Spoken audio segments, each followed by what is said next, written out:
Hey, how's it going? This is Luke from PitchCamp and welcome aboard.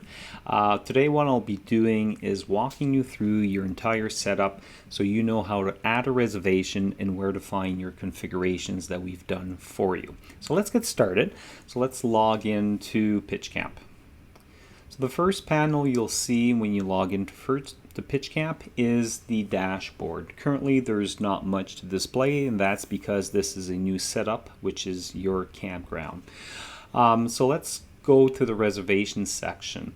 Real quickly, reservations, the way we add them, there's two main ways to add a reservation. One is to click on the new reservation icon here at the top. Once your reservation is added, you would see it in the grid. And also you can do it through the calendar view.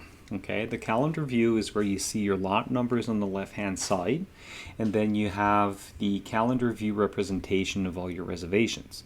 So let's add a new reservations from the calendar view. So let's double click on one of the lot numbers here on the left hand side. So we clicked for September 7th all the way to September 9th.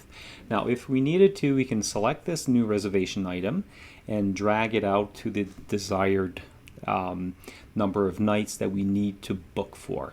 We can also grab a reservation item and move it to a different lot number. This also works for existing reservations. So let's go ahead and add this reservation. So let's click on the add button, and then it brings you to the reservation wizard. The reservation wizard allows you to step through the reservation in a structured way so it's easy for you to create that reservation. So you can see we have 6 steps listed on the left hand side here, from 1 all the way to 6.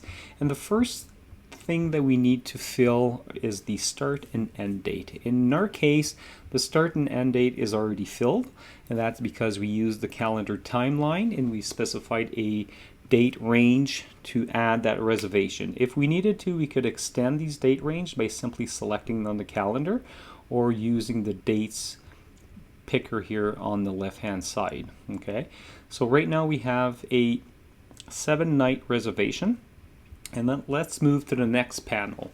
And we move to the next panel by selecting this orange icon here at the top right hand corner. So let's move to the next panel where we have our lot selection.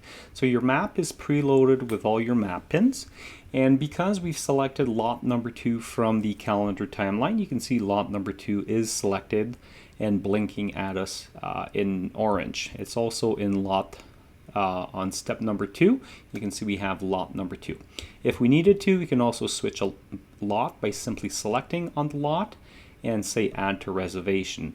Now automatically that lot has been added to this reservation.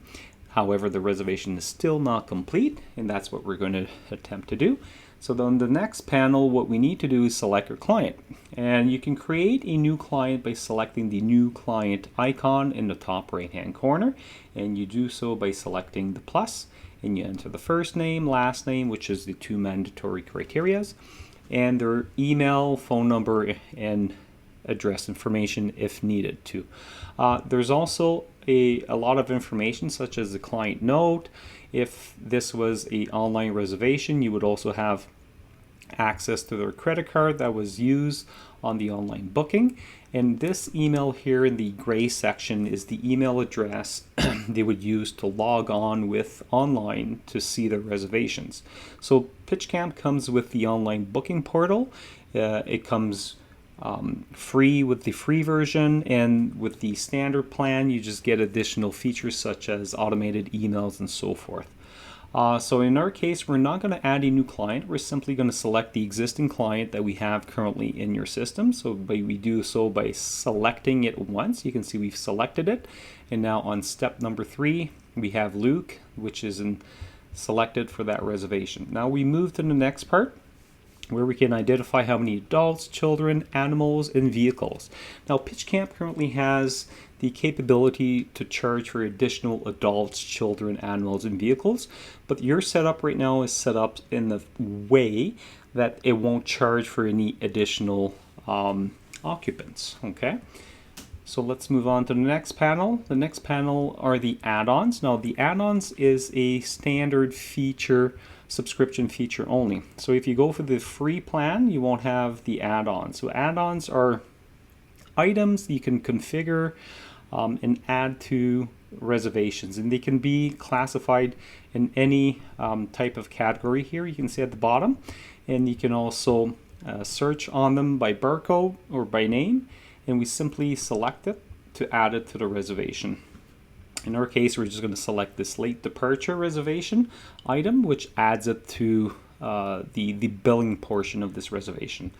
So let's move on to the last part. The last part is the review. So we get to review and edit any part of this reservation if needed. Once we're happy with the reservations, we simply click on the Save button here at the top corner, or on the Save button in the bottom left-hand corner. So let's go ahead and click that green check mark, and it will bring us to the reservation calendar view. The reservation card view. The reservation card view is where you have access to override the price if needed. You can change this price if it's for a buddy. You don't want to charge them anything. You can override all these values. So we could basically go in here and override the values, and you'll see it'll zero out the totals. If you flip it back on, so if you flip the override back on, you'll notice that the system will calculate the rates based on the rate assigned to this lot number over here, so lot number 3. Okay, and same thing for the product and services. In our case, we had added a late departure product service here at the bottom, you can see. So if we needed to, we can also change a date. So any one piece, any piece in this reservation card view can be edited by simply selecting it. So if I go at the top, I select the arrival date, you'll see that we are presented with the start and end date for that reservation. And if I needed to, I could extend this stay, and you get a representation of the calendar view at the bottom, so you can see if there's any conflict, or if this client can actually extend their stay for several days, and you get that confirmation that everything is good. Okay, so let's save that, and the system will recalculate the total amount owing based on the number of nights for that rate that is assigned to this lot. So let's go ahead and save this reservation, and it's going to bring us back to the calendar view, which you can see this is the area where we added this new reservation. Now we have a reservation called Reservation ID 1000 for client Luke Legault. Now if I switch back to the grid view, you'll notice now we have this grid view item in your reservation section. Now the nice part about the calendar view is it's a graphical representation. You can zoom in and zoom out fairly easily with using your mouse scroll, like your wheel and your mouse, or you can also drag. So you can drag left and right using your mouse, and you can scroll up and down if you had many lots. And currently we've only configured 15. And if you needed to edit this reservation, all you do is you double click on it. It brings you back to the calendar view, the card view. And then it's the same thing for the grid. So if you go in the grid, you can also double click on an item, and it's going to bring you to the card view of that reservation. Now, the reservation in the calendar view has a few more other features, such as, let's say we hit this little crayon. What it allows us to do is we go into edit mode, and edit mode allows us to select a reservation. And notice how we have these grab handles and this this scrubber icon here at the top on the right. So while it's in edit mode, we can grab this reservation and move it around. Now this is automatically saved, so you can also change the duration of nights or move it to a different lot number. Once you're done, you can remove the edit, and now it becomes in safe mode. So even though if you grab an item, it won't automatically change on you. So that's enough for the reservations. And in the reservations, there's a lot more you can do, such as if I select this reservation, or if I've double clicked this reservation, I can send off an email to him. I can also print the reservation invoice, so you get that nice little print out. You can print off directly to your printer. You can also renew a reservation, so if you want to have the same reservation for that same client for different dates. You can select that reservation and hit the reservation renew button, and it's going to bring you to this reservation renew option. Now, let's quickly go through a couple of the configurations that I mentioned earlier. So down into the client sections, we saw this earlier. This is where you have your client database, and you always want to try to reuse your existing clients as you're adding new clients. And the way you do that is, for example, let's pretend that I have this client here which has an email called tess@gmail.com, and I wanted to add a new client. Well, the first name doesn't really matter because there's always, you know, a double in the world somewhere. But the email address, this is where things get nice. So let me just complete this. So as I enter an email address that already exists, or a phone number or a cell number that already exists, the system will let you know. And what this means is essentially this client already exists in your database. So if I was to add this client, I would be adding a duplicate. So the best course of action is always reusing your clients. So these grids are equipped with a search at the top. So you can basically search for any one of these fields. So it's the same thing on the reservation grid. So if you're looking for your reservation ID, and once you have a lot of reservations, you can simply start typing the reservation ID in this field, and it will filter out all your reservations. Same thing for the client's information, such as the arrival date, the emails that were sent, so you can hover over that and see which emails were sent off to that client, and the phone number. You can search off each individual field in this grid.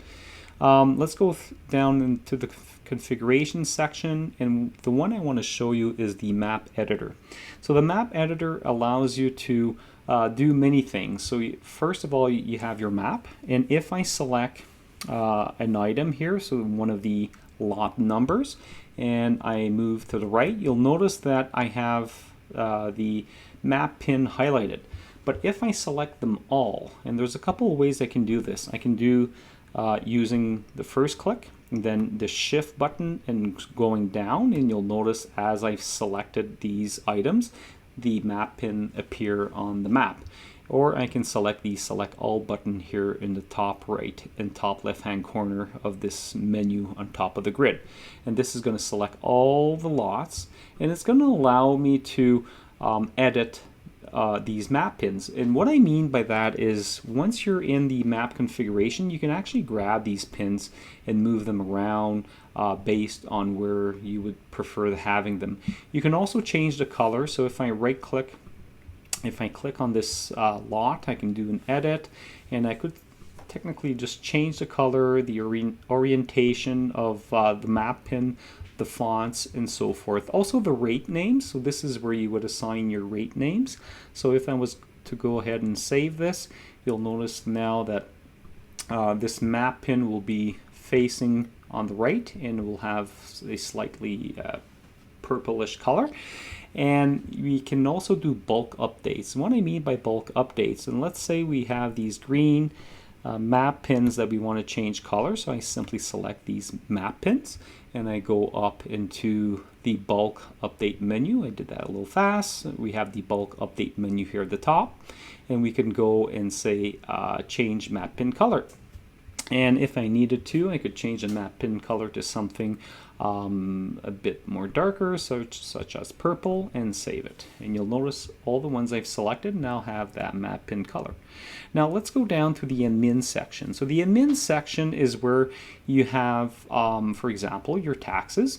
So we have tax groups, and then we have taxes. So in your case, you only have the GST at 5%. So that means we have a tax group called sales tax, and in that sales tax group we only have one GST, and we could have multiple tax in this tax group, but currently there's only one. Now let's go to the fees. Now the fees are optional. So currently I've equipped your system with a way to charge to collect a $4 fee from your clients. Either it's online or offline. And what I mean by that is the online is when people go through your portal and they would book through to make a reservation. Now the offline is when you make that reservation, so you get to control the amount of fees you charge your client. Now this is completely optional, and this is to try to counteract the fees that PitchCamp charges when you go live. So basically PitchCamp will charge you a fee depending on the subscription that you're using. For example, if you're on the free model, we're going to be charging a $4 fee per reservation, and this is how you would recoup those fees. And you could basically charge a $5 flat fee and pocket the rest of the amount based on the subscription model you go with. Okay, so in our case we have a $4 fee for online, offline for these two base rates. So you have two types of lots. You have your 50 amps, you have your 30 amps, and we're applying the sell tax on this $4. If you didn't want to apply the sell tax, you simply say none, but currently it's configured with the sell tax. So let's go ahead and save that. And then let's go down to your rates. So now your rates, we have two rates. We have the 30 amp and the 50 amp rate. If I double click on this first rate, you'll notice we currently only have a daily price of $10. You can go ahead and change that to whatever denomination you want. You could also have a weekly, monthly, and seasonal price if you so desire to. The way this works is you can also give price breaks. So for example, we all know that a 7-day week at $10 would be a $10 per night. At 7-day would be a $70 price, but you could give them a price break for a 7-day reservation. For example, you could break it down to $60, and this is going to give them 1 night free. Okay, and also here is where we control if this rate has sell tax. So in our case, we've said yes. We're giving it the GST, which is in that group. And we also have the platform fee, which we just seen. So we're going to be charging that $4 platform fee for this rate. Okay, let's go ahead and save this. And now we could also do the same thing for the 50 amp, but I advise you to review these prices because this is pretty much what I've just configured. And now if we needed to assign these rates to our lots, because that's how it works, is we have these lot numbers that we've configured, so 15 of them. There's nothing preventing you from adding more, and the way you do is you would basically go up here in the plus in the top right hand corner and say add new reservation. You would simply key in your reservation ID. For example, if it was a tent site, it would probably be best to type in something similar like T1 and T2 and T4 and so forth, and that is going to create a new lot. And you get to play around with the type of lot, and you can see here the rates, right? So you can have a 30 amp rate or a 50 amp rate, and this is also configurable, right? So as you're going along and adding your lots, you can always come back and change them as you wish. If I needed to, PitchCamp is equipped with a lot of bulk updates. So if I needed to, I could select all these first ones here at the top, and I can go up in the bulk update menu, and I could simply say rate name, and then I could change them all to the 50 amp. And you'll notice when I change them to the 50 amp, I get a preview of the daily, weekly, monthly, and seasonal price. And if I was to save this, the lot numbers I've selected in the back would get applied with this 50 amp rate for when it's rented out.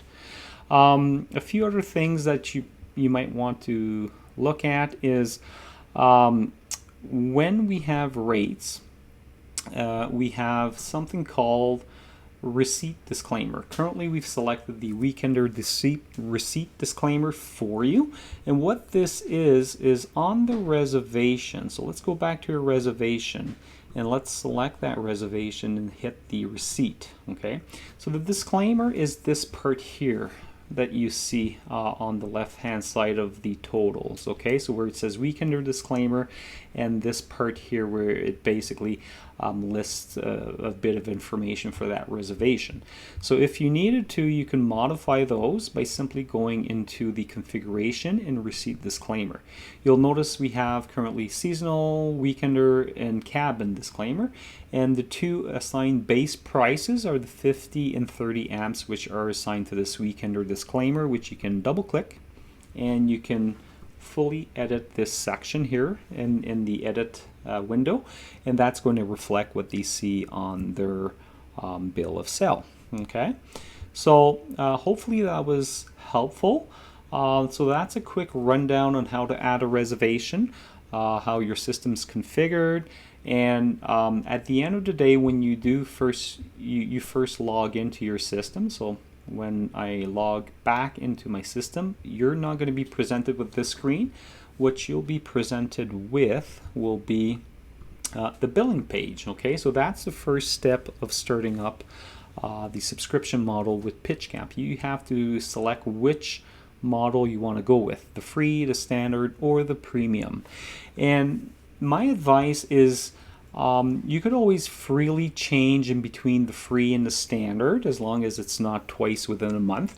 If you could always start with the free model and then move your way up, or the other way around. Okay, and if you want to see what's included in the free and the standard plan, if you click on these information in a link at the bottom, you'll get a list of all the features that are included in each in each plan. Okay, so I'll let that up to you, but if you do have any questions, reach out to me and I can certainly help to make sure that you make the most informed decision. So again, thank you very much for choosing PitchCamp, and I'm looking forward to working with you. All right, talk to you later.